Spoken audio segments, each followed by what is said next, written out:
and welcome aboard. My name is Alma, and this is One Left Inboard.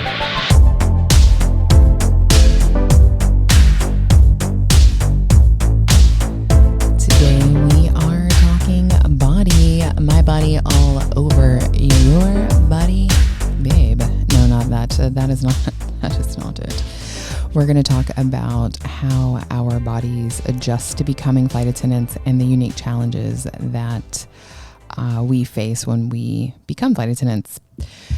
Adjusting is a key word, though. I think it does happen for most of us, if not all of us. I can only speak to my experiences when talking about adjustments needed and how being a flight attendant has affected my body, because that's all I have to base it on. A little bit about me before we get started. I am a flight attendant for a mainline legacy carrier based here in the U.S. I have been for 2 years, and when I first began this journey, I was a commuter for several months. So a little idea about what adjustments might need to be made. I'm sure many people are wondering about sleep, motion sickness, fitness levels, hydration, jet lag, etc. Just the physically demanding nature of the job itself. I think every person who comes into this career has advantages and strengths, and potentially we all probably have some weaknesses and disadvantages as well. I'll speak to my advantages. I certainly do not mean to seem condescending or like I have it all figured out when I do speak about these strengths. I am also not trying to sound like a fitness goddess of athletic excellency. Let's be real. I look like someone's mom. I look like several people's moms. I do not have children, but yet here this body is looking like I do.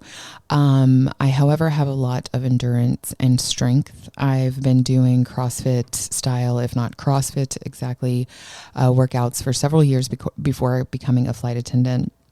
And so that I think that is an advantage for me because heavy carts, luggages, trekking to and from gates, airports, hotels is not physically taxing for me personally. Another advantage I think or strength that I have is because of this activity level that I've sustained for several years, I have always prioritized hydration. I do not need additives, powders, flavors to make water appealing to me.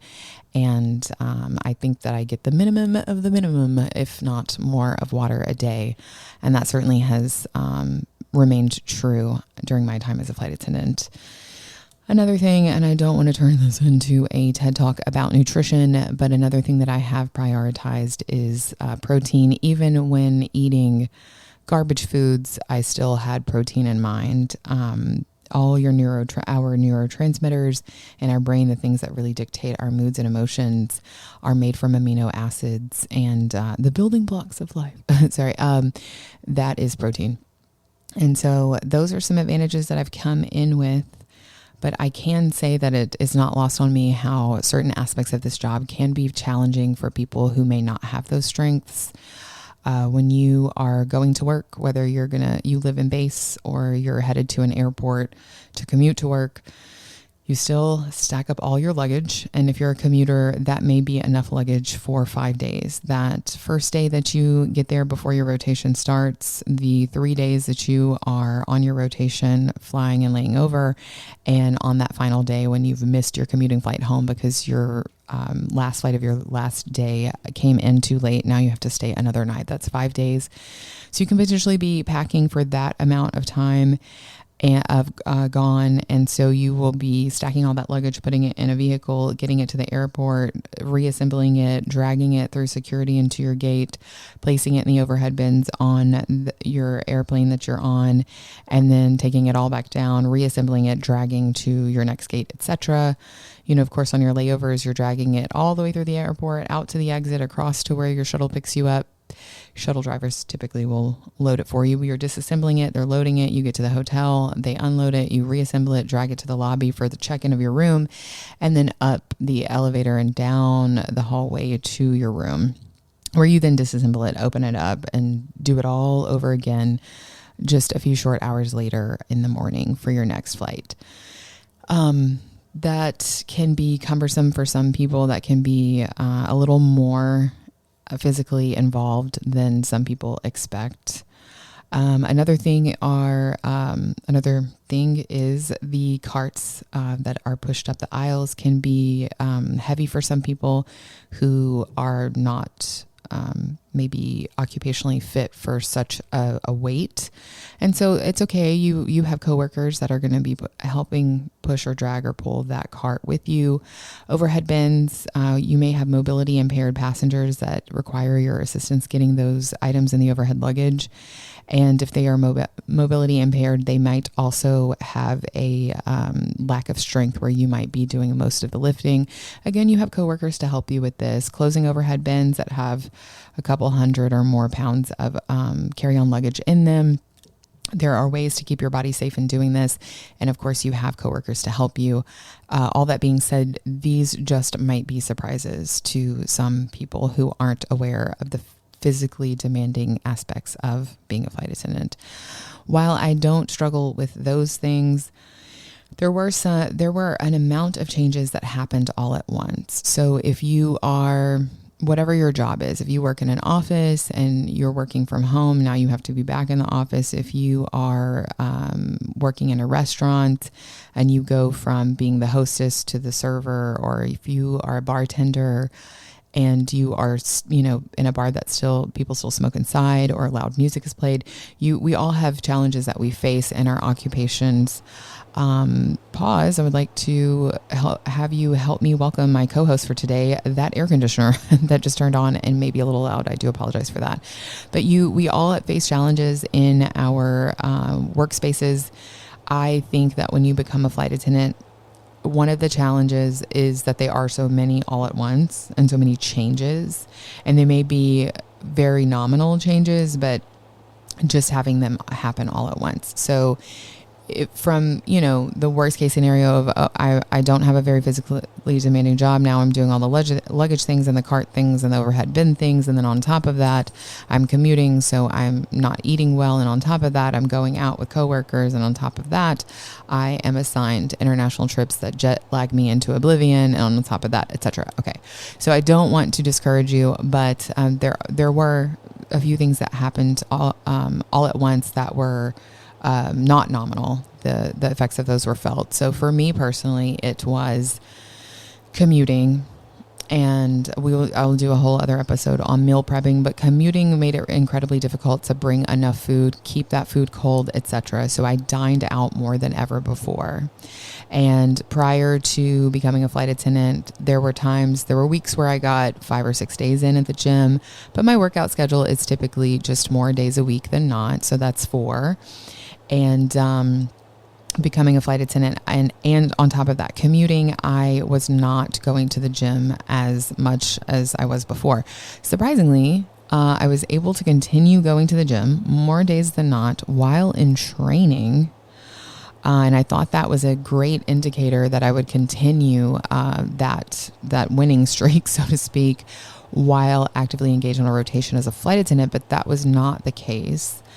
I do like instructor-led, class-based workouts like CrossFit. Some people do Orange Theory, F45. There's a million different ones.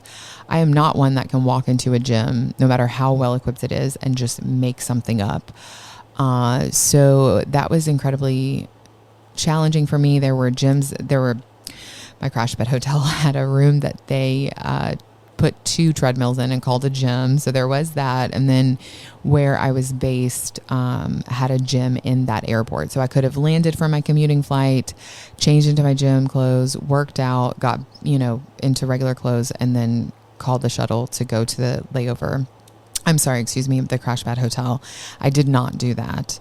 In the hotels that we lay over in, there range from much better than just 2 treadmills. Well, I don't know why I said much better. It's like 2 treadmills and a stationary bike and a medicine ball, but, good enough gyms to kind of outstanding, almost like the condos that you can sometimes rent or buy.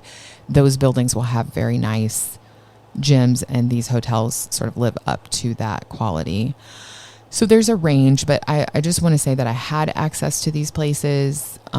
When I first started, it was fall turning directly into winter, and I was not able to just put the miles on the tennis shoes, which I'm here for that, even, if I can't do an instructor-led class. Another thing, to the fault of me, I worked 345 years. No, I worked 320 to 340 days a year, which was a lot prior to becoming a flight attendant. And when I first started, every rotation felt like vacation. Well, I was in a hotel room. There was nothing, like, when you work that many days, and so that just means you have like no days off. And when that is what's going on in your life, when you do have a day off, you pick between, planting the garden, getting the dog a haircut, grocery shopping, resting, deep cleaning the house. Like, there's just a couple things, if not only one thing, that you're going to really do with that day off before you go into rest and recover mode. And, being in a hotel room, you're just like, well, I can't plant those tomato seedlings that I have in the egg crate. I can't mop the floors. Like, I'm away. And so I think the first few months really felt like vacation to me. And I think that extended to my diet and my nutrition and exercise as well.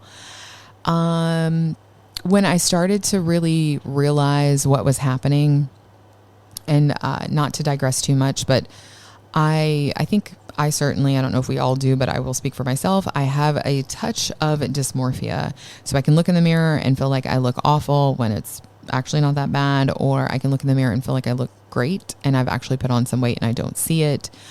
And when I put on weight, I don't instantly change a dress size. Some people do, some people don't. I'm the one that doesn't. I just gain weight and kind of can stay in the same dress size for a while. But pictures are a great way for me to see the truth.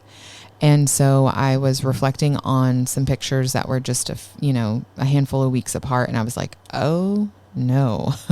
So right around the time I noticed that was right around the time I got my transfer to the city I live in, which happens to be a base for my airline. And I become based where I lived and still live. And that just was a game changer. I was no longer commuting. I also did this thing where I would try to bid all my trips in one clump, with whatever time off I needed to be legal and all that good stuff, but all of it together so that I could be home for weeks at a time, like 10, 12, 13 days at a time. And when I realized that wasn't working for me, again, I was already getting my transfer. And so I would work a trip and be off 3 or 4 days, work a trip, be off 4 or 5, just like that. So I'd have clumps to live that routine of like gym, cook my own meals. And that changed. It was, I don't want to make it so. I'm a woman between the ages of 35 and 45. Putting on weight, taking it off is not easy. It was not easy, but I was, around the time I noticed it, had the advantage of my schedule being better and more stable and living in base. So that was one way that my body had to adjust. And it adjusted poorly. It adjusted exactly how you would expect. Not going to the gym as often as I used to, and my calories being off the rails because I was dining out more often than ever before because I was not able to successfully bring all that food, keep it cold, etc. for the days on the front and back end of the commute. And of course, even when I would not do the stack all my trips together, that's still a minimum of 4 days because I would commute in the night before, or same day if the report was late enough, but still get trapped on that end day. So anyway, not to digress too much into that. That's one way. You have a phenomenal, fantastic crew. You guys have all bonded, trauma bonded even. No, I'm kidding. You're all going to have some drinks, so increase alcohol consumption. I do not have a problem with alcohol, but I certainly don't want one. And I think that indulgence can turn to habit, and habit can turn into dependency. And then that can just spiral into abuse and addiction, etc. And so I want to be aware of that, not just for the addiction side. I'm not super afraid of that, but just the increased calories. And this is not a job you want to do hungover, feeling awful, whatever. So of course there's legalities about when you have to stop drinking, how many hours prior to your duty period starting. But even if you, let's say that you didn't have an illegal amount of alcohol still in your system during your active hangover, it's still a shit way to feel. It is still a lot to do. And you can't, this isn't the office where you can, go and hide in the janitor closet and take a nap. Like you're there in front of passengers. So not a great idea. So, but that did contribute, I think, calorie intake and stuff. And so I, of course, just minimized that. I just would have one or two, make sure I hydrated well enough. And certainly the overindulgence has happened. And I feel like this career, you make mistakes once and you learn from them and you're like, oh, okay, well, never doing that again. So I can't say that that was a extended challenge that I faced in any way, but it is something to be noted. I also sleep. I didn't have any crazy like assignments on reserve days where I was jet lagged into oblivion or anything like that. I do have, however, picked up out of base for a Hawaii that put me 6 hours back in time. And I have done red eye turns, which is a turn is where you go to a place and come right back and you're at home within, a 10, 11, 12, 13 hour period. And a red eye turn is where you go on that first flight late in the dinner time in the evening. And then when you get there, it's very late and you are coming back to a forward time zone. And so when you land, and they're longer flights, they're like, across the US or a great stretch of the US. And when you land, it's now 5 or 6 a.m. in the morning. I've done those, and by choice, I picked up that Hawaii out of base. I landed at 5 p.m. Hawaii. It was 11 where I live, and I was very tired. And I was like, woo, it's daylight. It's Hawaii. It's gorgeous. I've never been here. I got paid to work here. This resort is paid for because I am at work, and it is stunning. And no, I ate sushi and went to bed. I was so tired. Woke up at 4 a.m. because it was late morning where I live. And by the time I landed back in the continental US to end that rotation, I had been up for 24 hours with a 2-hour nap. I reported to work that flight back to the continental US at 8 p.m., which was 2 a.m. where I live, according to my body too. My body agreed that it was 2 a.m. And that was incredibly challenging, but that was by choice. And I had, on my commute back to where I live, I was able to be both in civilian clothes and had an entire row to myself. So that kind of worked out. I was able to sleep.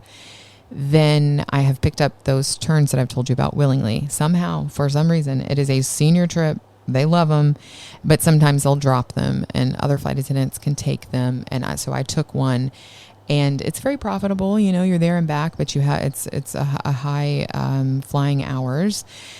And I was passing away, but I, again, had the next day off. I will say that considering every trip a vacation was something I had to adjust, just sort of like when I got back home, like what to do with my free time, and really taking charge of cooking my own meals and getting back into the gym flow once I was no longer commuting. I think that, let's say if I got in at 10 at night, make it home by like 11:15 p.m., sleep the entire night just fine, but still just be like, I'm tired the next day. That was something I had to adjust to. I had to I had to do like light chores, like if it's a sit down thing, like folding clothes, or like a crock pot or on the stovetop type of soup or stew. So I felt like I was cooking, and then maybe not do CrossFit, but just like, walk a good bit.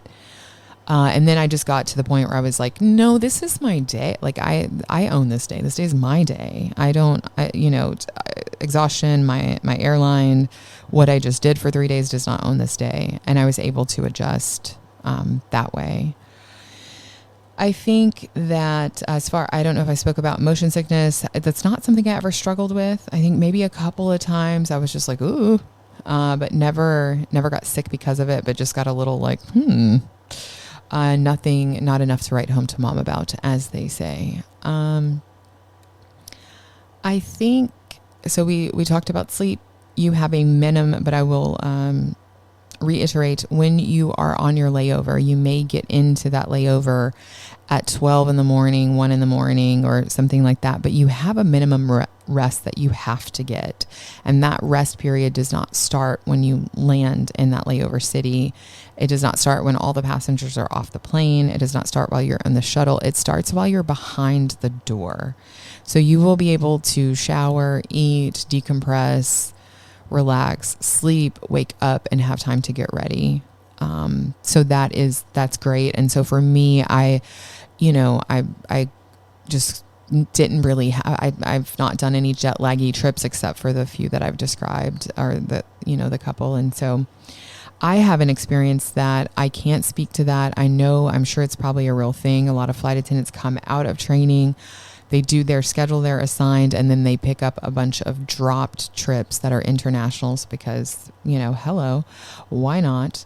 And so they may be able to speak to that. If you're one of those actively employed flight attendants that can speak to that, please feel free to leave that information, what it felt like and how you handled it, down in the comments. So activity level, I'm not here to be a fitness influencer. I've already told you I struggled even with access to, while not the best, but still there, gym equipment and gyms and little, ways to have remained active. That was something I struggled with regardless of having worked out and having working out as such a just built-in inherent part of my routine. That completely changed. So while I admit that, I would just say that occupational fitness is something that is incredibly important for this job. And while you don't have to deadlift 300 pounds or do something as intense as a CrossFit workout, I think that anywhere that you can start to just increase strength is incredibly important. I think that it's really stretching even, and I just don't want, it's so ick and gross to just be like, you could be in your hotel room. I get it. I don't stretch every morning, but if there's any way for you to do whether it's, if you would prefer to be in your hotel room, I'm sure there is something on some platform. I've been off of social media for 6 years, but I know that whatever you're wanting to do, there's someone who can show you how to do it. So if it's in your room, if it's at a hotel gym, if it's with things that you have on hand, if it's with bands or, water bottle, like whatever the workout is, if you're interested in becoming stronger, or if you feel that you do not have a level of occupational fitness, I do encourage you to try to pursue those goals of occupational fitness as soon as possible. And I don't want to sound preachy or dismiss some of the obstacles you may have in your life that are preventing you from doing that. But that's just a little bit of advice from me. Hydrating is incredibly important. Even if you're eating garbage, get enough protein. That's going to help with your mood, your sleep, and your muscles. And I prefer lanolin. And honestly, when I show up at the airport, I am slick, oily, shiny, greasy, all of that.